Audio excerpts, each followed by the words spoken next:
Everyone talking about this fight with, what's Gennady going to do next? Is he going to fight Mayweather? Who's he going to fight? No one's talking about what happens if you win. You got a pretty good record coming in here. What do you want to, if you were to win this fight, what do you want to do next? I just want to, consider myself, be considered as one of the best middleweights out there, continue to dominate the middleweight division. I'm not going to go out here calling out Floyd. These guys are smaller than me. And not only that, let's pay homage to the man. He's been world champion 19 years. I'm not going to sit up here and be part of someone's selective agenda to try to take out Floyd Mayweather. That man he's one of the reasons why boxing is back on the forefront right now. So after I beat Gennady Golovkin, no, I wouldn't like to fight Floyd Mayweather. I'd actually like to just have him pass me the torch. Kind of you had said when you guys were here earlier that you had seen things in Gennady's fight, seeing that he could be hit, seeing little chinks in the armor. I'm sure you continue to study those. What are you seeing that a lot of other people don't see? I think Gennady's very basic. I think he's very strong. And like I said, we have sparring partners that spar with him. They say he's very strong. But everyone tells me the same thing. He's very easy to get hit, which you can obviously see. Doesn't normally bother him, but he's definitely a tough, formidable opponent. I think he's one of the best out there. I think we're going to prove that we are the best out there. I think you'll see the kinks in the armor as we go along. And you have a southpaw factor here too, right? Exactly. Typically, how does that usually work when running into a guy with a product? Well, look, Gennady I think he's very flat. If you've seen Kasim Uma, who fought him, pretty much will head up. And Kasim hit him with a lot of shots. And Kasim's not a major puncher, but he's a busy fighter. And I think Kasim getting problems. Of course, he was eventually able to get Kasim out of there. But having the factor of being faster, being slicker, being longer, having great footwork, I just think you're going to see a totally different ball game tonight. Saturday night. This is a real styles make fights kind of issue, that you're the nightmare kind of style for a guy like Golovkin, right? Like he's just, presumably your plan is, he's not going to be able to touch you as a perfect man, right? Yeah, I'm a stylistic enigma, to this guy, but we'll see. It's all about, people say, well, how do you beat a southpaw? How do you beat a right-handed fighter? You get your behind in training camp, you make the necessary adjustments, and you go win. There's no special formula to beating a left-handed fighter, no special formula to beating a right-handed fighter. You make the adjustments and you win. Point blank. Can you talk a little bit about training camp, how you're feeling, how it's gone?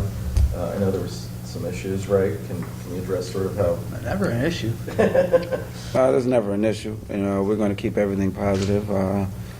Training camp was great. Actually, it's one of the best training camps I've had. I actually had this is my first time actually having a full 6-week training camp with everyone. I usually do 3-4 weeks at home in New York, and then another 3.5, 4 weeks in Florida. This time I was able to do 3 weeks at home and then a solid 6 weeks in Florida. And we did a couple things different for this fight. We did a little bit more strength training, just because the story goes is Gennady's very strong. I haven't been in there with him yet, so I'll be able to tell you that after the fight. But, in preparation, we've done a few different things to become just a little bit stronger, because after Boxino, we weren't sure whether we were going to campaign at 54 or 60. And a couple opportunities presented themselves, and we said, well, stay at 60. So we need to be a strong 60. Where did you train in Florida? I beg your pardon? Where were you training in Florida? Winter Haven, the Orlando area, about 45 minutes from Orlando. You say 54 and 60. How much better do you feel at 60 compared to 54? I get to eat more. I get to eat more, and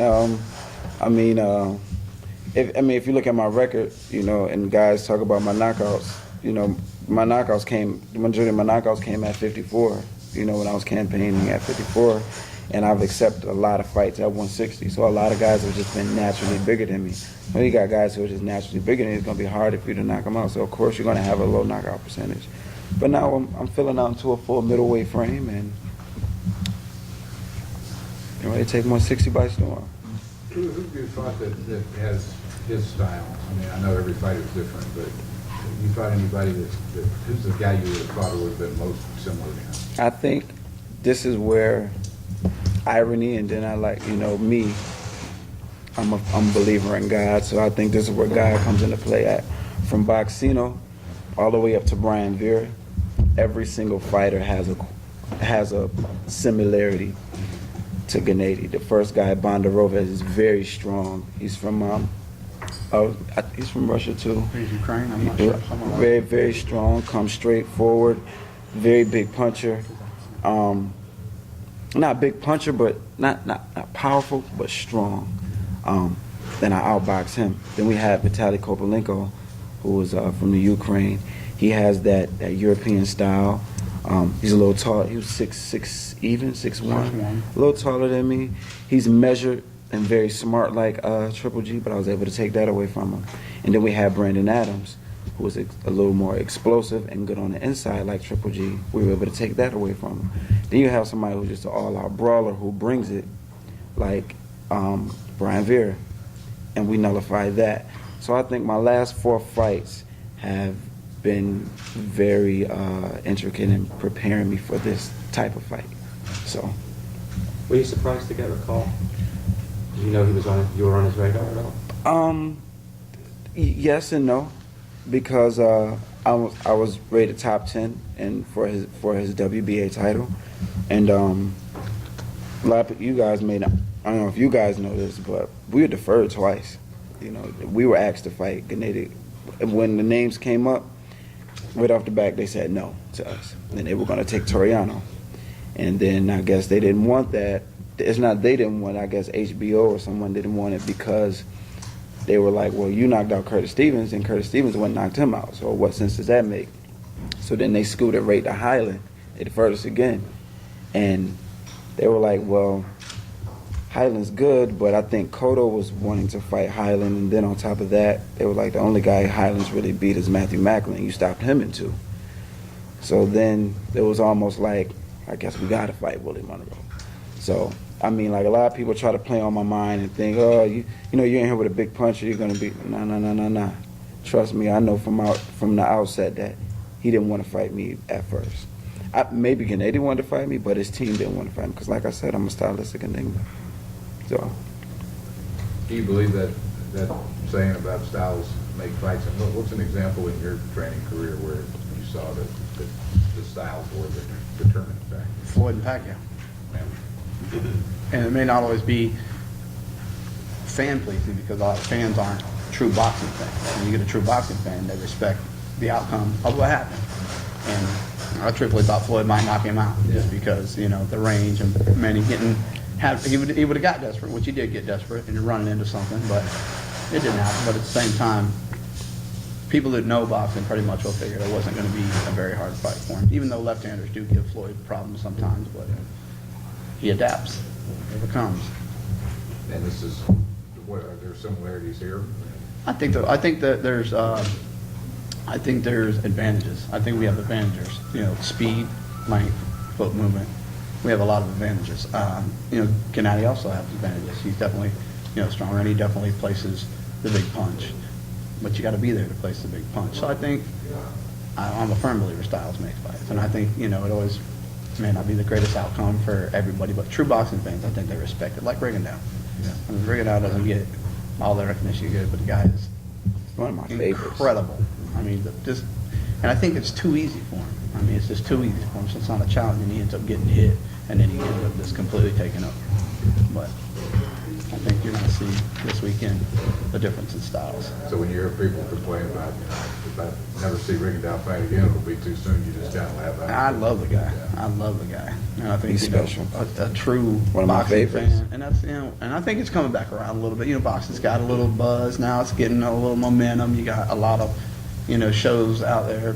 Got a lot of free TV that has shows. I think it's building. It's getting momentum again. What's his reach advantage going to be? Gosh, I don't know exactly. What's your reach, man? What's your reach again? They got me at 74.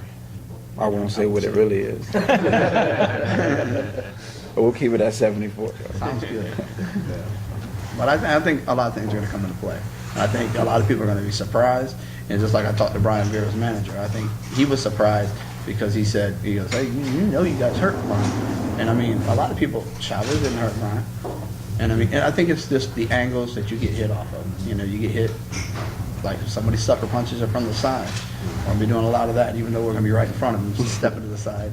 But I think the angles are going to play a huge part. I think it's going to give Gennady real problems, and hopefully frustrate him and hoping run him into something. What do you think about Gennady's own ring generalship? He's one of the understated things about him is he's pretty good at getting his opponent where he wants him, right? And cutting off the ring. Is that obviously something that you paid a lot of attention to? Yeah. Yeah, I won't say all the names, but we had sparring that made Gennady look like a puppy, I think. We had guys that were trying to rip our heads off, and every guy we had in there was 180 plus. And I think we're well prepared for that. And the guys were trying to kill poor Willie. Yeah, I know, right? Wow, yeah. But you have to give Gennady his credit. I mean, you look at his amateur career, you look at his Olympic running. He beat one of our best American fighters in the Olympics, Andre Durrell. And what he's done as a pro. At the end of the day, I have to make sure I'm confident, but I can't be overconfident. I do have to realize that I'm in here with a Class A fighter. But you're about to see what happens when two Class A fighters meet each other. Skills pay the bills. Intelligence, ring IQ. What's the Cuba connection? My grandfather, he's black and Cuban. He's from Florida, and his father's from Cuba, and that's where our boxing comes from. All of my uncles either box or play baseball. In Cuba? Yeah. Well, no, and I'm third generation American on my grandfather's side. So, that's where my boxing comes from. And my great grandfather and my grandfather would tell me stories about him and his father because my grandpa, he was a darker Cuban and growing up in the South. In that time, he said they would walk for miles just to stand outside of a white guy's house to listen to the fights on the radio. Really? And he would say him and his dad, it was the fighters that they loved were Kid Chocolate, Kid Gavilan, and Joe Louis. Obviously Kid Chocolate and Kid Gavilan, but so I always, and I attribute my style to that of what Cuban boxing is, which is hit, not getting hit. That's how I was raised to fight, hit and don't get hit. Use your whole body. You have a lot of casual fans who say that's running. If you say that's running, you're mentally dehydrated. It's called boxing. Whether your defense is in sitting in the pocket and blocking or moving, you'll get these guys in here with these top pound for pound fighters, quote unquote top pound for pound, and they'll get in there with a guy that moves and they'll say, oh, he ran. Like, you're a pound for pound fighter. You should know how to nullify all of that. Whether it's moving, whether it's defense and head movement, block, you should be able to know how to nullify that if you're pound for pound. So your grandfather and father actually taught you how to fight? Yeah, my grandfather taught me how to fight. My dad showed me a few things that my grandfather raised me. And where was you said when he would walk to listen to the fights? Oh, that was in Florida. It was in Florida? That was way before I was born. That was him and his dad, and my great granddad and his dad. My grandfather and his dad, which is my great grandfather. No, I guess a lot of people think of Alabama, Mississippi. They don't think of that racism in Florida, but you're right. It's really bad. Yeah, Central Florida. So that's why you go back to Winter Haven to train? Yeah, I have a lot of family in Fort Lauderdale, Miami. One of my Cuban uncles down there makes good food. I won't be caught at his house about 4 weeks before a fight, but. So how's your Spanish? Mi español es muy poquito, pero estoy aprendiendo. Anybody here speak Spanish? Más o menos, yeah. No, sí, mi abuelo es cubano y moreno. If you figure on by Sunday, you'll be able to take the family bragging rights, right? Instead of being the great nephew of the guy who beat Marvin Hagler, he'll be the great uncle of the guy who beat Gennady Golovkin. Yeah, I like that. When was the last time you had a full training camp before this fight? Never. You know what? No. It's full, but it's partial. Part up there and part down Florida. That if you recall, I've always had full 6 weeks training camps, but as far as like a full camp with just Tony and directly towards boxing, this is my first one that's like 6 weeks directed towards boxing. But I live in a gym. I stay in the gym. I'm in a lovely gym in Rochester, New York. One of my teammates, and good childhood friend of mine and assistant coach, Timothy Nolan, has a nice gym. And my strength and conditioning coach, Lee Davis, kicks my behind 4 times a week in the gym. So we stay in top condition even in between fights. as a guy who appreciates boxing history, what does it mean to you to fight in the Forum? This HBO showcase, just the whole place where you've arrived at. Oh man, this is excellent, and I think it's awesome for the changing of the guard, so to speak. You know, if I could pull this off in a prestigious arena such as the Forum, and it's been renovated, it hasn't been an event there in such a long time. This sort of sets it off, you know. So.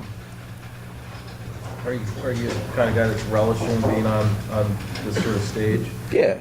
I mean, you know, and I relish being the underdog also, and being in the position that I'm in. A lot of people are asking, am I nervous? Am I scared? And it's just like, nah, man, I've been an underdog for a very long time, you know. And if you guys, you know, do your homework and go back and look at Boxino, I was the underdog every fight. Willie Monroe supposed to lose. This fight he can't win, and every fight that I wasn't supposed to win was the one that I actually made look the easiest, you know. So Thanks, I mean, Teddy. thanks Teddy, thanks Teddy Alice. Now we thank Max. Now I got to thank Max, because Max, I watched the fight game, and Jim Lampley asked him, and he just said, nope. He didn't have anything else to say. He didn't say, he didn't give me, he just said, nope. Just what I was looking for. When you have a fighter who's relishing the underdog role, does that make your job a little bit easier? To get him I love it. motivated? I love his enthusiasm. When Willie comes to training camp, it's like I'm more pulling back on the reins and he's 100%, matter of fact 120%. So sometimes he gets yelled at for going too hard. Take a break, man. I guess got to get it in. Take a break. But all is good.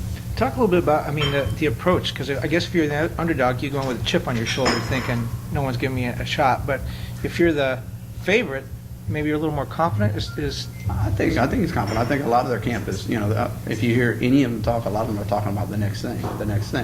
And I don't want to say we go in with a chip on our shoulder, because we respect everybody when we go into that ring. I think everybody is equal. We're all on the same playing field. But I think that when, you know, being an underdog, I just think it's more to prove. I mean, of course it's a pride thing, not to say it's a pride thing, but it's a pride. You're proud of what you've done. Anybody who works hard. I mean, you guys are journalists, so you guys are proud of where you are. You guys could be, you know, down at the corner here trying to catch a story, you know, driving around the car like Nightcrawler. But I mean, you guys made it where y'all made it. So you're proud of where you are. Just like we are. We're proud of where we are.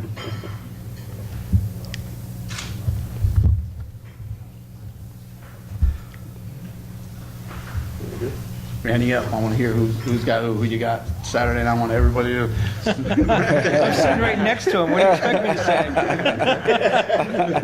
say? Man, Willie Monroe. Pictures and that on video. They were not advised ahead of time about making predictions.